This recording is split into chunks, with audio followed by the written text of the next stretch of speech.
Iti panagrugimanen ti gyera iti nagbatan ti Israel ken Iran saan lang at dua a pagilyan ti apektado gaputa apektado metlang ti daduma a pagilyan iti Middle East at adamot a bimara ti tensyon iti panang bomba ti Amerika iti pagilyan nga Iran anang itunda iti ipupusay ti Supreme Leader ti pagilyan. Kumusta nga tan, dagiti kakailyan tayo, kadagiti nadakamat a pagilyan. Ada ni Jezreel Kate Lapisar, iti opisina ti DMW Cordillera para iti live interview, iti dadaulo ti opisina. Jezreel, anya itan, ti araramidan ti opisina, tapno matulungan dagiti OFW.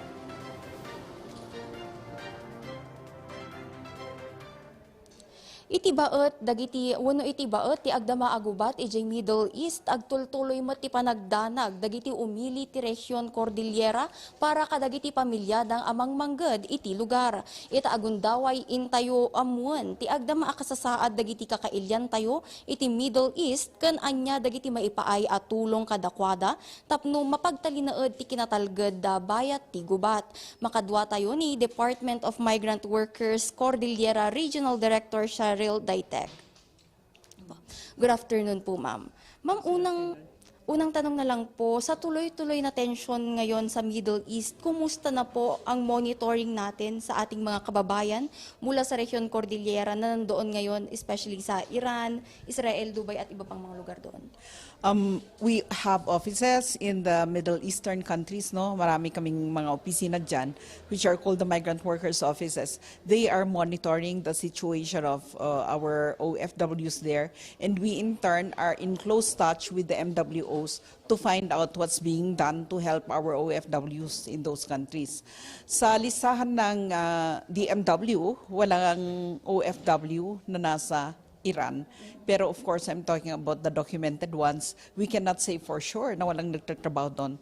Pero ang importante, na-monitor naman ang sitwasyon at wala pa naman tayong natatanggap ng mga records ng may namatay or may naapektuhan sa nangyayari ngayon sa Middle East. Ma'am, batay po sa ating datos, ilan po ba ang kabuuang bilang ng ating mga kababayan na naroon at ilan po ang mga apektado kung mayroon naman po?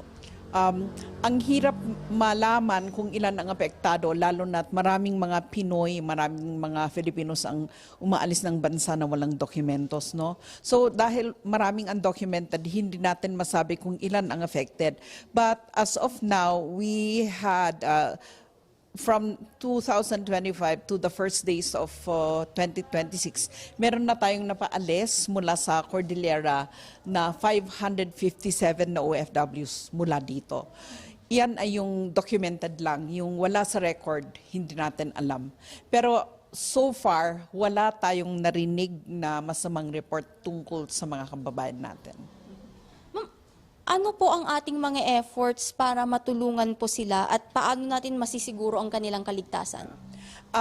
Nag-usap kami kahapon ni Director Jamie Dawatan ng DICT at ang pinag-usapan natin ay kung paano set up ng communication center to help our OFWs communicate with their families and vice versa.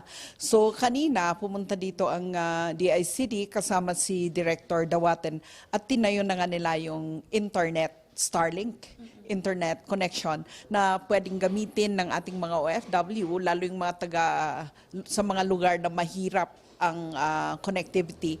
Our office is willing to help you. Meron tayong mga laptops dito, meron tayong computer facilities, and you can get in touch with your families in the Middle East. Ganun din yung mga nasa Middle East na mga OFWs. If you have a hard time communicating with your families, reach out to us, reach out to our offices, wherever you are, and we will help you get in touch with your families. Of course, meron din dyan ang ating available na mga psychosocial counseling. If ever may mga OFWs at saka mga pamilya nila who need counseling to preserve their mental health at this very difficult time, they can always come to us. Pwede natin silang bigyan ng serbisyo.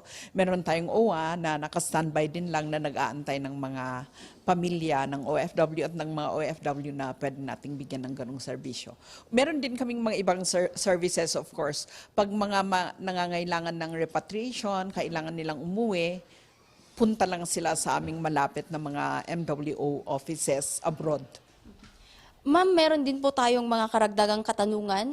Itong mga kasama po natin dito sa studio po ng PTV. Jorton Ala. Thank you very much, Jezreel. Magandang hapon, RD. Si Jordan Campana po ito. Kumusta na po ang repatriation Magandang effort hapon. ng DMW Cordillera sa mga kababayan natin na gusto pong umuwi dahil sa nangyayaring giyera po ngayon, ma'am? Sa ngayon, wala pa tayong natatanggap. We're in touch with the migrant workers offices abroad. Nagtatanong kami kung may mga OFWs na gustong umuwi. At ang nakikita natin ay, sa ngayon, wala pa. And this is not surprising. Even in more difficult situations, maraming mga OFW ang ayaw pa rin umuwi. Because to them, lifeline nila yung trabaho nila sa abroad. And that's really sad when people don't really have the freedom of choice to decide to come home or not to come home dahil ang iniisip nila ay ang kababayan ng kanilang mga pamilya. So sa ngayon wala pa. RD, ano pong kailangan gawin ng mga kababayan natin, yung mga gustong umuwi para maisama sila sa repatriation, kasi kanina nababanggit nyo po na may mga undocumented OFW. Ano po yung unang step or gagawin ng mga kababayan natin, ma'am? Ang ating mga OFWs, ang first step na gagawin nila ay they should get in touch with our migrant workers offices abroad. Meron tayo niyan sa Middle Eastern countries. Wala tayo sa Iran. Meron tayo sa Israel. Meron tayo sa Saudi, sa Bahrain, sa UAE, at sa Oman, at sa Kuwait, sa iba pang mga Middle Eastern countries.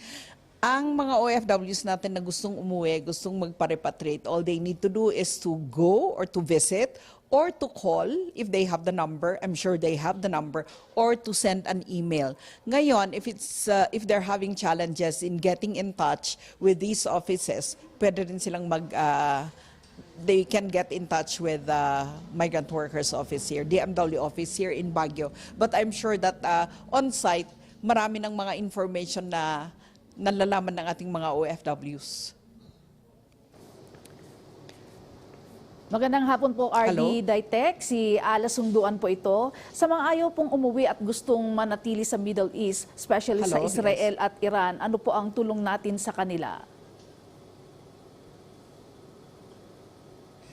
Ayun nga, we have repatriation efforts or rather we have repatriation programs. If they want to come home, they can come home. Pero medyo kung minsan nga, very resilient ang ating mga OFWs, ayaw nilang umuwi. All they may want to do is to get in touch with their families.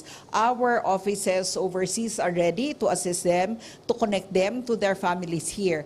Ang isang hindi natin tinatanggap masyado ngayon, although iba na ang attitude natin, ay yung pag-seek ng mental health assistance, because times like this bring mental stress to the family, hindi lang sa OFWs, kundi sa families nila. We are likewise offering counseling assistance sa mga migrant workers offices natin. At the same time, I would like to say also that here in the Cordillera, we offer the same kind of assistance to OFWs families. And even OWA is there, andyan din ang DSW, we can make referrals. And the DICT has set up communication centers in all the Cordillera provinces. Lalo itong communication center na to, gusto nating ipaalam sa mga kababayan natin, mas kailangan siguro ito sa mga probinsya where connectivity is quite a challenge. So ipapaalam natin sa ating mga kababayan ngayon, no kayat yung katungtong dagiti kakabagyan yung nga adda ije overseas, ito yung Middle East, kayat yung katungtong isuda, kat narigat iti makikonnect ita iyan nyo, apan kayo lang kadigay DICT provincial centers, iti naduma-duma nga probinsyan iti Cordillera, go to the capital. At meron silang mga laptop doon, meron silang Starlink internet connection. Yon. So kung ano pa yung ibang mga assistance na kinakailangan ng ating mga OFWs, sa tingin ko at this time, ang pinakailangan nila is the presence of government. It's less the repatriation of effort dahil as I said earlier, sa mga ganitong panahon, maraming OFWs would still prefer to stay where they are. Panghuli na lamang po, RD Ditech, ano po ang karagdagang mensahe po natin sa ating mga kababayang OFW sa Middle East at sa kanilang mga kapamilya? Yes, we would like to tell them to hold on. We are very sorry that this is happening in the part of the world where our OFWs are, and this is something we cannot stop. But at the same time, we would like to say that your government is here. We're ready to assist anytime. Let us not forget to hold on to the Almighty. Let's pray for strength. Let's touch one another's hands. Let us embrace one another, and let us work together to make sure that peace will come finally. We're always looking for peace, pero ipagdasal natin ang kapayapaan na yan, at nang sa gayon ay magiging our families can rest. I'm sure na marami sa mga pamilya dito ang nag-aalala din. Kami mismo dito sa opisina nag-aalala kami, so we can imagine the stress that this has put on the families of the OFWs. So that's all we ask from you. Let's all work together so that things will get better for all of us. Ma'am, thank you sa oras na ibinahagi nyo para sa amin. Manipod dito'y DMW Cordillera, Jezreel Kate Apizar para iti Pambansang TV, iti Baro, Pilipinas.